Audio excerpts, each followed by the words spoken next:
Hello everybody, how's it going? Back here again with another video. If you would for me, like, comment, subscribe on this as well. I'm going to definitely give you lots of content here. Back to the swing of things on YouTube. As you see, I've gotten all new equipment, so as to take this seriously. So, and like I said, like, comment, subscribe. If you got some simple videos, we can talk about in the comment section. So I kind of want to go over something here, and I had it on my mind, and it's weird, it's ironic. I'm going to be talking about a DC movie while I'm wearing a Marvel shirt. So I just want to let people know I might be sporadically doing these movie reviews in between the channel if I do. It's probably because it's a movie I wanted to talk about that I was really interested in, or just it was on my mind, I need to talk about it. But I do want to say I'm not a Marvel fan. I'm not a DC fan. I am a movie fan. And I'm a fan of good filmmaking. I'm a fan of good writing. So, storytelling, character development. That's more my thing than all above else. So I know there's people out there that will dislike a DC movie no matter what. They're gonna dislike a Marvel film no matter what. And they can have their biases. I just want to be as unbiased as possible. So I really have to talk about the Suicide Squad. The movie dropped. I think it was August 6th was the release date, and I probably seen it like a few days after it came out in theaters.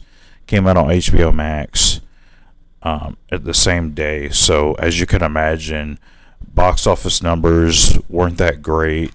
The movie released actually during the infancy of the Delta variant COVID strain that was heavily publicized. So a lot of people didn't go to the theater and didn't want to risk contamination. So a lot of people stayed at home and watched it on HBO Max. I was one of those few people. I don't get time to go to the theater as much, so I actually I stay at home and watch my 3-year-old granddaughter, or she's about to be 3. So I stayed home and watched it. And I've seen the movie twice. And I gotta honestly say, I really like the movie. I really do like this movie a lot. And here's my thing, because I have to kind of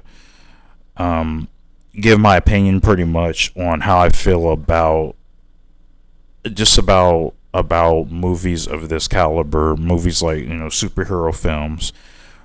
We've seen a huge flux of superhero films since the early 2000s.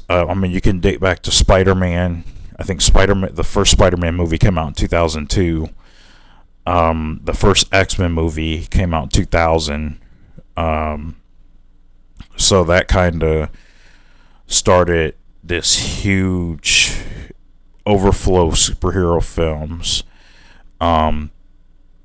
If you want to count quality, those were quality superhero films. But if you want to even count quality Marvel films, because X-Men and Sony technically weren't, by studio standards, those technically weren't Marvel movies. So if you want to count the quality of good Marvel films, we can go back to Iron Man in the late 2000s, which was a very good film. So we got the Suicide Squad.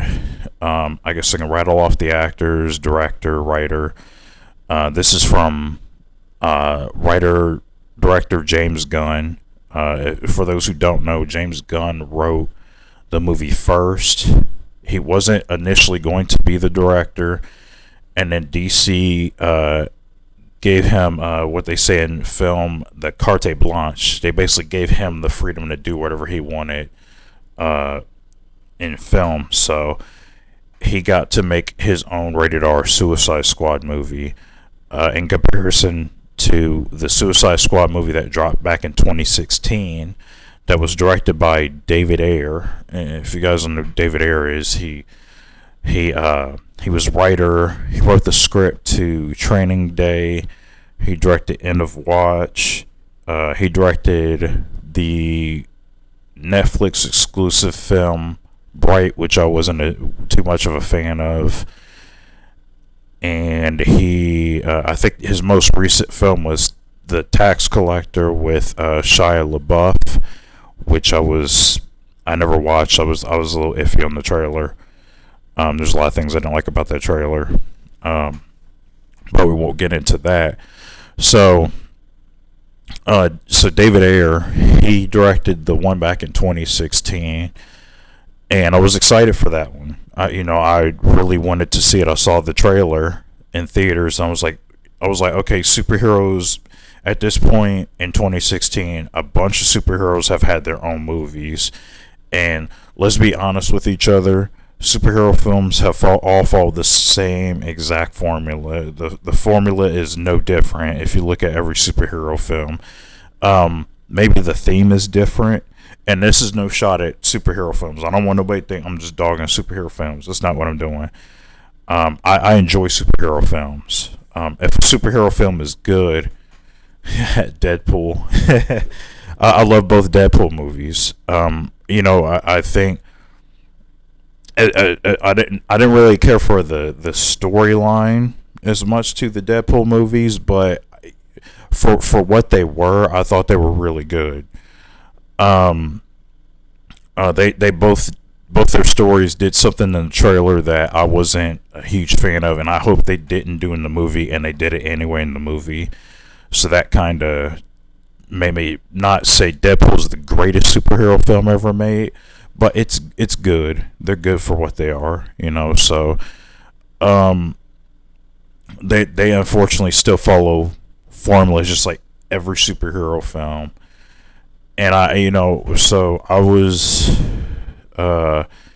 excited again to see a super villain driven superhero film, and when I seen it, I was like, okay, it was okay. Like, it wasn't great, but it was decent. I did like Will Smith. Will Smith is just great in anything he does. I don't think the man can fail when it comes to acting. Will Smith is a great actor. He's the best actor of all time. He's basically the GOAT when it comes to acting. Margot Robbie is as much as I don't like Harley Quinn as a character. I thought Margot Robbie was good for what she was given. I didn't really care too much for her character in there, but if you want to say standout characters, Margot Robbie and Will Smith were the standout characters of the first Suicide Squad movie. Everybody else, I just felt like the characters weren't fleshed out enough, and I felt like the movie was trying to rush through everything by telling you the story, rather than the characters playing the story out. The movie just wanted to tell you how every character was, and just keep moving along, to get to a very boring ending and a very uninteresting villain, and forced romances. The Rick Flag, and I guess the girl who was possessed by the Enchantress in the first one. I can't holler spoilers. I mean, it's been 5 years since the last Suicide Squad movie came out, so it's old. But but the more I've gone on, the more I really dislike that movie. I don't like the movie at all. The more I had to think about it, the more I was like, yeah, I really don't like this movie that much. So, kind of coming into this brand new one in 2021, I was on the fence about them making another Suicide Squad, until I found out James Gunn was directing it. And James Gunn is a creative director. He's pretty good. I don't think there's any movies I don't like that James Gunn did. Because I know a lot of people only know this guy from Guardians of the Galaxy. I've been following James Gunn before Guardians of the Galaxy. If you guys don't know, he did. I believe he wrote the script for Lollipop Chainsaw for the Xbox, and he wrote the script to that as well. That kind of give you an idea of how long James Gunn has been doing this. Like he's even gone back further than that. Late. He's been doing this since the 90s. He worked for a company called Trauma, who did the movie Toxic Avenger back in the day. So he worked with that company. So that'll give you an idea how long James Gunn has been working in movies. Guardians of the Galaxy is not his first rodeo. Like, the dude's been around. Like, the dude's a legend at this point. He's been around for like 20, 30 plus years. So going into this, I already knew when they announced James Gunn. I first looked at the trailers, like, this dude's perfect for Guardians of the Galaxy. Like, I don't see anybody else doing this movie but James Gunn. Which I felt like they should have got him in the first place, because this movie's amazing. I don't think I have too many complaints about it. I know people complained about the pacing and stuff like that, but I don't know. It's like, this is the movie where even after I got done watching it, even now, and it's been out over a month, and I still think about scenes of this movie, like memorable lines from this movie, memorable moments. Like I can't name too many superhero movies that do that. And not only that, it's just, this movie's different because you don't know what's going to happen in it. You cannot predict what's going to happen in this movie, and I think that's what works about it. My issue with a lot of superhero films, and that's not really an issue. I mean, if you don't want to kill your characters off, you don't have to. But the thing with superhero movies that are predictable is, Batman and Superman are fighting each other in Batman v Superman, but they're both gonna make it out okay. There's gonna be some villain they gotta fight and get sidetracked from that villain, and they gotta fight that villain. So it's not like there's a surprise or a shock. You know what I mean? Like, they're going to team up and they're going to fight the big villain at the end. They're not going to kill each other. Although it'd been interesting if they did, but they're not going to do that.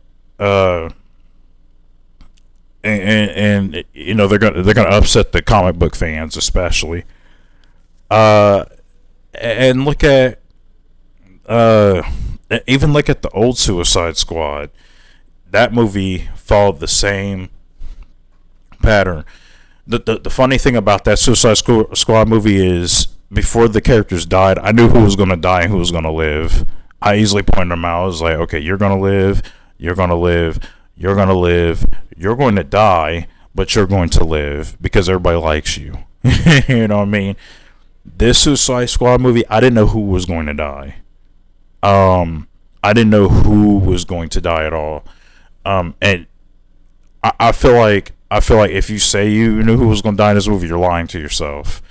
Nobody knew who was going to die in this movie. Let's be real. Even when you was watching it, because I had me a slight case of anxiety because knowing that my favorite character could die off at any moment in this movie. So and that I think that's the cool thing about this movie. You have different characters that are established, and that's why I think James Gunn does so well with direction and writing and creating characters, because all these characters feel like a team. The characters in the first movie didn't feel like a team to me. It just felt like these are the obligatory characters that have to team up and go fight the evil villain with shooting the laser from the sky, which these characters, they don't even feel like villains in my opinion. which whereas these do. Yeah, I mean, sure they do the misunderstood villain thing in this one, but where they feel like villains though is this movie makes you feel more like they are expendable, and the darker meaning behind this, if you look at it, these villains, like the dark thing about this movie is it really points out more that society really does not care about these people. Look at the scene where Amanda Waller uses I'm gonna try not to spoil too much in here. But look at the scene, the scene where, and this is at the beginning of the movie, where Bloodshot is arguing with his daughter about her stealing a watch, and he's yelling, and it's the fact that he flat out tells his daughter, how he feels about her, and then like he just tells her like, look, I don't want you to be like me. I want you to stay away from people like me. But then in the same token, that conversation is Amanda Waller using his daughter as a means to get to him to make him join the Suicide Squad, go on the suicide mission.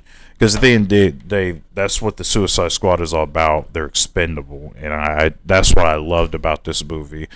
The first movie, sure, they were called the Suicide Squad, but I didn't need Will Smith to tell me they were the Suicide Squad. What are we, some type of Suicide Squad? I didn't need Will Smith to say that. That was the most. That's why that line became a meme, because that line was it was so terrible. Because I need somebody to really tell me this is the Suicide Squad. No, don't tell me they're the Suicide Squad. Show me they're the Suicide Squad. And this movie does that. And it doesn't waste time doing it. Like I said, the movie's still kind of new, so I'm not going to spoil it. I know, although it's been available on HBO Max for free for like a month now. But like I said, it's still kind of new. It's only been out a month, so I'll try to keep it. I'll try to keep it spoiler free. How about that? I'll just try to keep it spoiler free. Maybe if you guys want to see another video, I'll do a spoiler filled review, like I did with Mortal Kombat. So I think, like, I don't know. It's this movie though. I really love this movie. I think this is my favorite superhero film as of right now. That's until I see Shang-Chi, because I guess apparently Shang-Chi is. There's people saying Shang-Chi is an amazing film, so I have to watch that one too. But this is, I will say, this is my favorite superhero film as of right now. I think it's better than a lot of Marvel movies. I think it's a lot better than DC's output has been lately. And I just saw Wonder Woman in 1984, so this is this is miles ahead of that film. But it's great storytelling. The character development's amazing. The whole team dynamic is really good. This movie made me care about a character named Polka Dot Man. Now, when you could make me care about a dude who's dressed like a bag of Wonder Bread, we got something going here. Polka Dot Man. Because when I saw the trailer, I just started laughing. I was like, that's got to be the dumbest villain I've ever heard of. And then, like, when you see him in the movie, I actually started feeling sorry for him. Like, and that's what I'm saying. James Gunn takes these unknown people, because he did with Guardians of the Galaxy. He takes these people you barely know anything about, and he makes them relatable, man. Like, it's weird. Like, you feel really bad for this dude. Like, John Cena is amazing in this. I'm gonna probably run down the cast because I didn't bring down the cast, but yeah, I like David. I can never pronounce David's last name. I'm sorry, man. You're a good actor. I've seen you in quite a few movies at this point. The guy who plays Polka Dot Man. He's really good in this, and I really liked his character. He was probably one of my favorite characters on the Suicide Squad in this movie. He was great. John Cena surprised me. I'm going to be very honest. I'm not a fan of John Cena's acting. I don't think. I was kind of getting out of the transitional period of watching wrestling at the time, because I grew up watching wrestling. I was one of those kids that flipped back between WCW when WCW went on commercials. I flipped back to WWF, and I just keep watching them intermittently. And that was until WCW died off, and I was just watching WWE for a while, and then I got a wrestling. But I just never was. I was never a fan of John Cena's acting. So it was a surprise to see actually how good he was in this. John Cena was very good in this movie. I think this might be his best role. I never saw Fast and the Furious 9.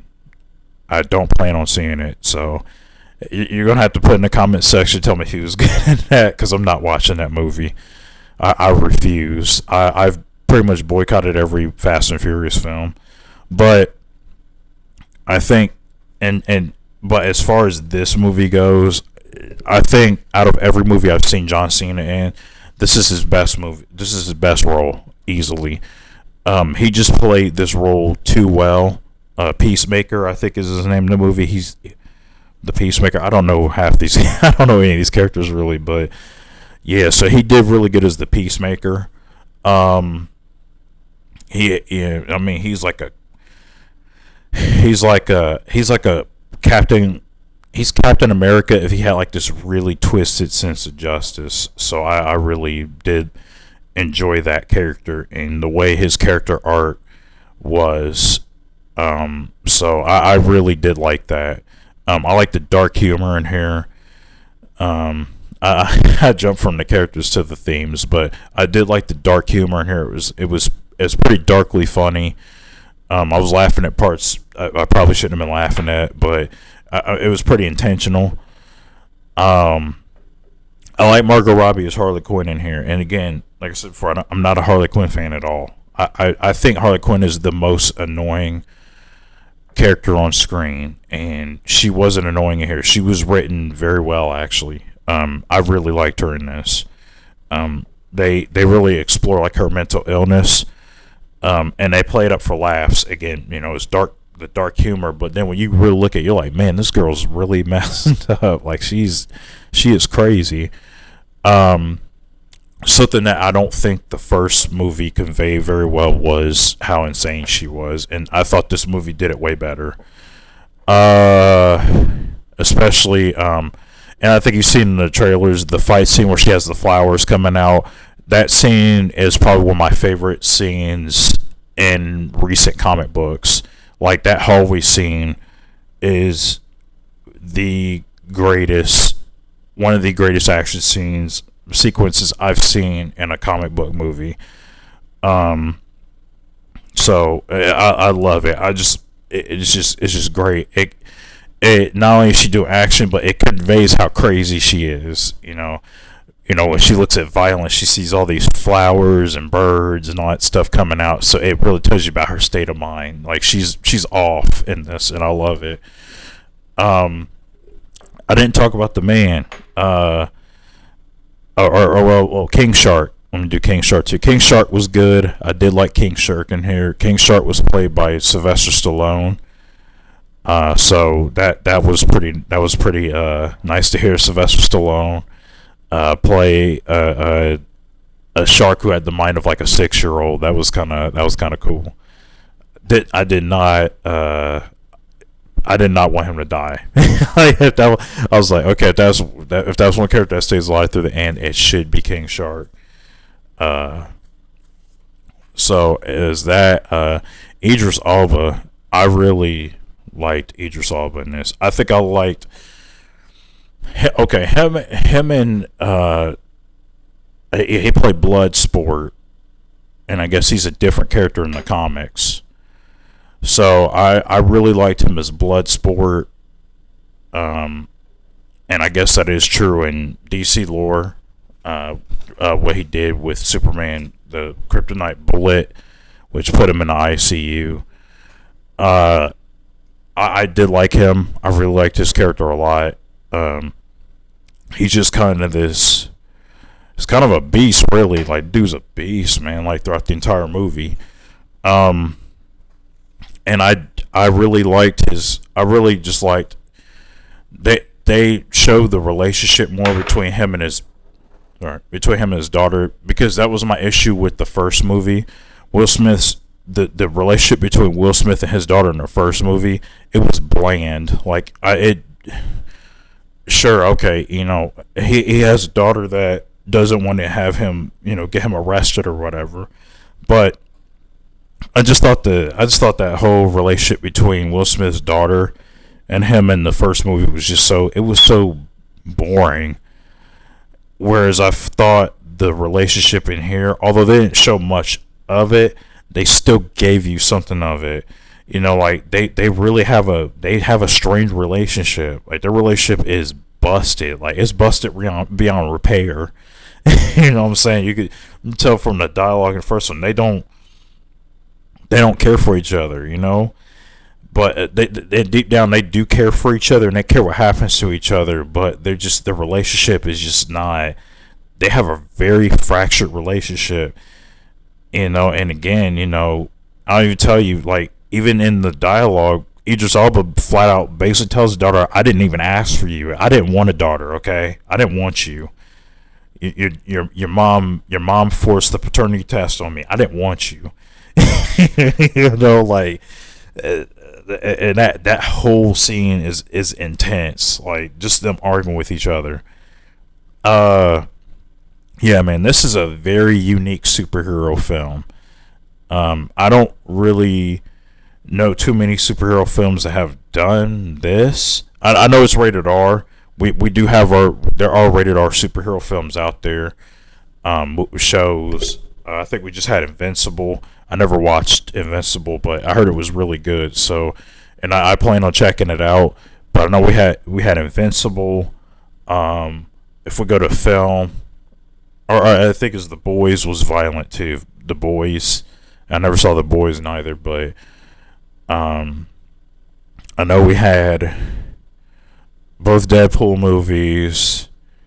I'm pretty sure it was another rated R superhero film that we had besides Deadpool. Logan. We had Logan. Logan was rated R.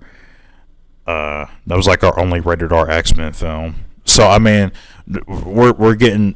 There are rated R superhero films out there that are pushing the envelope, but even like Logan was more unique than I think Deadpool. Deadpool was still kind of that standard superhero film at the end of the day. It did some things that pushed the boundaries. Like we never really had a rated R superhero film until Deadpool. Because I'm trying to think if we ever, because they've all been PG-13, because we want to pull the kids in. So Deadpool pushed that envelope to make superhero films rated R. And now it's like we had a rated R Suicide Squad movie just now, which was very good. And the weird part is, I wished we had this Suicide Squad more. I like the humor. The humor is dark. It's mean spirited. I love cynical, mean spirited humor. I'm sorry, like it's just so. It was just funny. Like some of the dark parts were hilarious to me. And again, they were intended to be. That was just the style of the film. And I really like how this movie shows you these aren't. I mean, under the surface, some of them are good people. Under the surface, just put in bad circumstances, shunned by society, shunned by Amanda Waller, which another person I forgot to bring up. Amanda Waller is amazing. Viola Davis is. I think I liked Viola Davis way better in this one than I did in the original Suicide Squad. I don't feel like she did as much evil stuff. I don't think she pushed the envelope. She does do some evil stuff in the first movie, but I don't think she pushed it as much as she did in this one. She was ruthless in this movie. She was evil. Like, and I'm like, this is the Amanda Waller I want. I want this Amanda Waller. I don't want that. You can keep the one with Will Smith and all them in it. I want this Amanda Waller. She was evil. Man, like she was a horrible human being in this movie. Like, seriously, she does a lot of things in here where you're like, yeah, she's got to go. Like, she's got to go. Like, she's too much. So yeah, like I said, I don't have a score rating or nothing like that. If I scored it, I don't know, what do I give it? 9 out of 10? Would I do a 9 out of 10?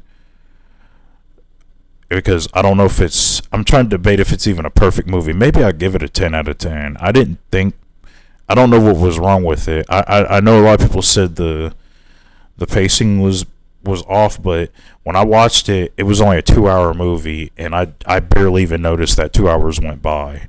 So if I do that, I'm not bored with a movie. So maybe I would give it a 10 out of 10. Like I said, I don't know what was wrong with it. This is probably one of the best superhero films I think I've seen since the Dark Knight trilogy. Because I felt like the Dark Knight trilogy, even though that was rated PG-13, it still it pushed the envelope for dark superhero films. It did things that were different with the storytelling. I felt like with this movie, the gore, like, it has gore in it, but the gore's not over the top. It's not crazy. The gore's put in the right places. The storytelling is amazing. Even the villain, I like the villain in this one too. And I know a lot of people saw it in the trailer. If you see in the trailer, it's a giant starfish. It's a giant starfish. And